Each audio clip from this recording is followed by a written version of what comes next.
Hello students, আমি তোমাদের Moumita ma'am. আশা করি তোমরা সকলে খুব ভালো আছো। Welcome back to our channel. Students, আজকে আমি তোমাদের second semester major political science থেকে ফান্ডামেন্টাল ডিউটিস বা যেটাকে বলা হয় মৌলিক কর্তব্য, তো তার উপরে আজকে কয়েকটি এমসিকিউ নিয়ে আলোচনা করব। ঠিক আছে, তোমরা ক্লাসটি মনোযোগ দিয়ে শুনবে, তোমাদের পরীক্ষার জন্য কিন্তু খুব ইম্পর্টেন্ট থাকবে কোয়েশ্চেনগুলো। ঠিক আছে, তো ক্লাসটি শুরু করার আগে বলে রাখি যে যারা আমাদের সাথে অনলাইনে যুক্ত হতে চাইছো পরীক্ষার আগে, তারা আমাদের হেল্পলাইন নাম্বারে যোগাযোগ করতে পারো। আর যারা নেক্সট সেমিস্টারের জন্য অ্যাডমিশনে ভাবছো, তারাও কিন্তু আমাদের হেল্পলাইন নাম্বারে যোগাযোগ করতে পারো, কেননা অলরেডি কিন্তু আমাদের সিট বুকিং শুরু হয়ে গেছে এবং আমাদের কিন্তু খুব লিমিটেড সিট সংখ্যা। তো তোমরা যারা ভর্তি হতে চাইছো নেক্সট সেমিস্টারে, তারা দেরি না করে ঝটপট আমাদের হেল্পলাইন নাম্বারে যোগাযোগ করতে পারো। ঠিক আছে, এছাড়াও তোমাদের যদি কোনো রকমের কোয়ারি থাকে, তোমাদের এক্সাম নিয়ে বা সিলেবাস নিয়ে যে কোনো রকমের কোয়ারি থাকলে, তোমরা কিন্তু আমাদের সাথে যোগাযোগ করতে পারো। আমাদের অফিসিয়াল হেল্পলাইন নাম্বার দুটো আছে, একটা হচ্ছে 6295916282, আর একটা হচ্ছে 7076398606। ঠিক আছে, দেখো দেওয়া আছে এখানে নাম্বার দুটো, তোমরা দেখতেই পাচ্ছ। তোমরা যে কোনো একটি নাম্বারে যোগাযোগ করতে পারো আমাদের সঙ্গে। ঠিক আছে, আচ্ছা চলো দেরি না করে শুরু করে দিই আজকের টপিক।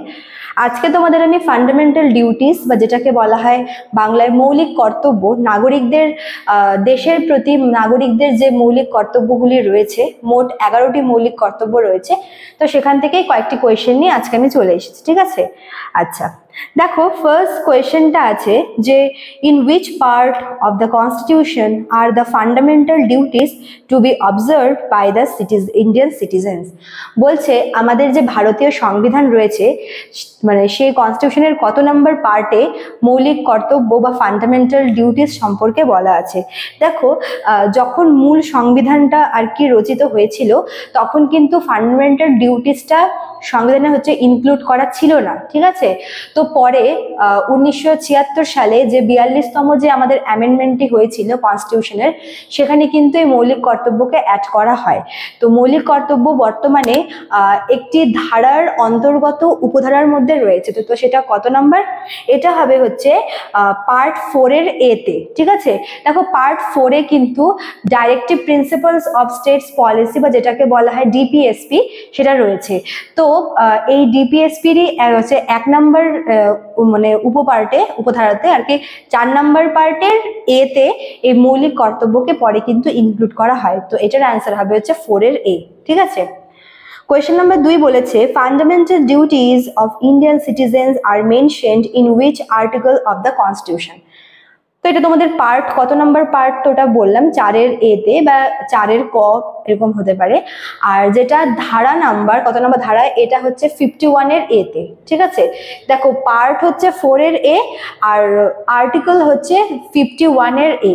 ঠিক আছে, 36 থেকে 51 পর্যন্ত হচ্ছে directive principles of state policy. ওই 51 যেখানে শেষ হচ্ছে তার সাথেই অ্যাড করে 51-এর এতে এই ফান্ডামেন্টাল ডিউটিকে ইনক্লুড করা হয়েছিল। ঠিক আছে, আচ্ছা নেক্সট কোয়েশ্চেন বলেছে what is the number of fundamental duties to be observed by Indian citizens at present. বর্তমানে কতগুলি মৌলিক কর্তব্য রয়েছে নাগরিকদের? তো এটার উত্তর হবে হচ্ছে 11। ঠিক আছে, দেখো প্রথমে 10টি ছিল, তো তারপরে হচ্ছে তোমার পরে আরো একটি ইনক্লুড করা হয়েছে যেটা হচ্ছে তোমার শিক্ষার অধিকার। ঠিক আছে, তো বর্তমানে আমাদের নাগরিকদের মোট প্রথমে 10টি মৌলিক কর্তব্য ছিল যখন ফার্স্ট অ্যাড করা হয়েছিল, আর বর্তমানে রয়েছে হচ্ছে 11টি মৌলিক কর্তব্য। ঠিক আছে, সরি মৌলিক অধিকার বলে দিয়েছিলাম। আচ্ছা নেক্সট বলেছে the main reason for the inclusion of the concept of fundamental duty in the constitution. দেখো শুরুতেই বললাম যে মূল যে সংবিধানটা ছিল, মেন যে কনস্টিটিউশনটা যখন রচিত হয়েছিল, তখন কিন্তু ফান্ডামেন্টাল ডিউটিটা ছিল না। তো কিসের তাগিদে বা কি জন্য এই ফান্ডামেন্টাল ডিউটিকে অ্যাড করা হয়েছে, সেটাই এখানে জানতে চেয়েছে। তো এটার উত্তর হবে হচ্ছে টু কার্ভ আনকনস্টিটিউশনাল অ্যাক্টিভিটিস। দেখো নাগরিকদের যে বিভিন্ন অসামাজিক এবং অসাংবিধানিক কাজকর্মগুলি রয়েছে। ঠিক আছে, দেখো দেশের কনস্টিটিউশন আমাদের কিছু অধিকার দিচ্ছে, তো আমাদেরও উচিত দেশের প্রতি কিছু কর্তব্য দেখানো, তাই না, কিছু কর্তব্য করা। তো এছাড়াও এই যে মৌলিক কর্তব্য, এটা মেন ইনক্লুড করা হয়েছিল এই কারণেই যাতে নাগরিকরা কোনো রকমের বেআইনি কাজকর্ম না করে, যেটা দেশকে এবং দেশের কনস্টিটিউশনকে অবমাননা করা হয়, অপমান করা হয়। তো এই জন্যই কিন্তু মেন মানে নাগরিকদের এই অসামাজিক অসাংবিধানিক কাজকর্ম থেকে মানে আটকানোর জন্যই কিন্তু এই মৌলিক কর্তব্যকে আমাদের কনস্টিটিউশনে রাখা হয়েছে, ঠিক আছে।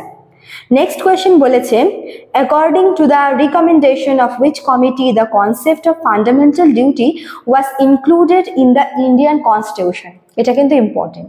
এই যে ফান্ডামেন্টাল ডিউটি, কোন কমিটির সুপারিশের ভিত্তিতে ফান্ডামেন্টাল ডিউটিকে কনস্টিটিউশনে অ্যাড করা হয়েছে? এটার উত্তর হবে হচ্ছে শরণ সিং কমিটি, শরণ সিং কমিটি, ঠিক আছে। এই কমিটির সুপারিশে 1976 সালে কিন্তু ফান্ডামেন্টাল ডিউটিকে অ্যাড করা হয়েছিল, ঠিক আছে।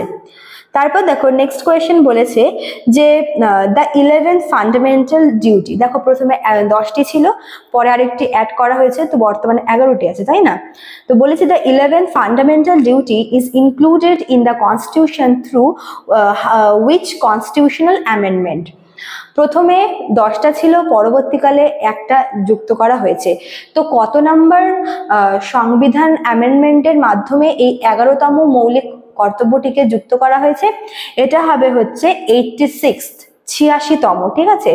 86তম, এটা 2002-এ এসেছিল, হ্যাঁ 2002-এ 86তম যে অ্যামেন্ডমেন্টটা হয়েছিল আমাদের কনস্টিটিউশনের, তার দ্বারাই কিন্তু 11 নম্বর মৌলিক কর্তব্যটিকে যুক্ত করা হয়েছে, ঠিক আছে। আচ্ছা, তারপরে দেখো নেক্সট কোয়েশ্চেন বলেছে, two uphold and preserve the সভারেনিটি, unity and integrity of India. এই যে আমাদের ভারতের সার্বভৌমিকতা, একতা, ভ্রাতৃত্ব, ঠিক আছে, সংহতি, এগুলিকে সমর্থন করা, এটা হচ্ছে মানে কি ধরনের একটা মানে এটাকে কি বলা হচ্ছে, ঠিক আছে। এগুলো কি মানে দেশের সংহতিকে রক্ষা করা, তারপরে হচ্ছে ঐক্যতা মানে একতা বজায় রাখা, সার্বভৌমিকতা বজায় রাখা, এগুলো কি? তো এটা হচ্ছে এক ধরনের মৌলিক কর্তব্য। যে 11টা মৌলিক কর্তব্য আছে তার মধ্যে কিন্তু এটা আর কি 2 নম্বরে আসে, ঠিক আছে। যে দেশের সার্বভৌমিকতা, দেশের ঐক্য এবং সংহতিকে রক্ষা করা নাগরিকদের প্রধান কর্তব্য, ঠিক আছে। আচ্ছা, নেক্সট কোয়েশ্চেন বলেছে, which part of the Indian Constitution states that every citizen should respect the national flag and the national anthem? ভারতের জাতীয় পতাকা এবং জাতীয় সঙ্গীতের প্রতি শ্রদ্ধা জ্ঞাপন করা, এটা কত নম্বর আর্টিকেলে আছে? এটা বলে রাখি একটা কথা, যে এই যে জাতীয় সঙ্গীতের প্রতি শ্রদ্ধা, জাতীয় পতাকার প্রতি শ্রদ্ধা দেখানো, এটা কিন্তু মৌলিক কর্তব্য। আর মৌলিক কর্তব্য মানে কত নম্বর আর্টিকেল? 51-এর এ, তাই না? তো এটা হচ্ছে 51-এর, এভাবে কিন্তু ঘুরিয়ে দিতে পারে তোমাদের। হ্যাঁ, মনে করো যে তোমাদের কিন্তু এই 11টা মানে মৌলিক কর্তব্যকে খুব ভালো করে স্টাডি করতে হবে। তোমাদের এভাবে আসতে পারে, মনে করো যে একটা কর্তব্য তুলে দিল, ঠিক আছে, তুলে দিয়ে বললো যে এটা কত নম্বর আর্টিকেলে আছে। যদি তোমাদের এটা পড়া থাকে যে এটা তো মৌলিক কর্তব্যে, তোমরা কিন্তু ইজিলি হচ্ছে করতে পারবে এটা, হ্যাঁ। কারণ মৌলিক কর্তব্য মানে এই টোটাল 11টা মৌলিক কর্তব্য কিন্তু হচ্ছে 51-এর এতে মানে 51-এর এ নাম্বারেই আছে। তো তোমাদের আলাদা করে আর আর্টিকেল পড়তে হবে না, তোমরা জাস্ট কর্তব্যগুলো একটু রিডিং করে নিও, ঠিক আছে। আচ্ছা, তারপর দেখো নেক্সট কোয়েশ্চেন বলেছে যে through how many constitutional amendment has the concept of fundamental duty has been Incorporated in the Indian constitution. এই যে মৌলিক কর্তব্য, এটা কত নম্বর অ্যামেন্ডমেন্টের মাধ্যমে যুক্ত করা হয়েছে? শুরুতেই বলেছিলাম যে 1976 সালে, আর আর্টিকেল মানে অ্যামেন্ডমেন্ট নাম্বার হচ্ছে 42, ঠিক আছে। 42তম অ্যামেন্ডমেন্টের দ্বারা 1976 সালে মৌলিক কর্তব্যকে যুক্ত করা হয়েছিল, ঠিক আছে।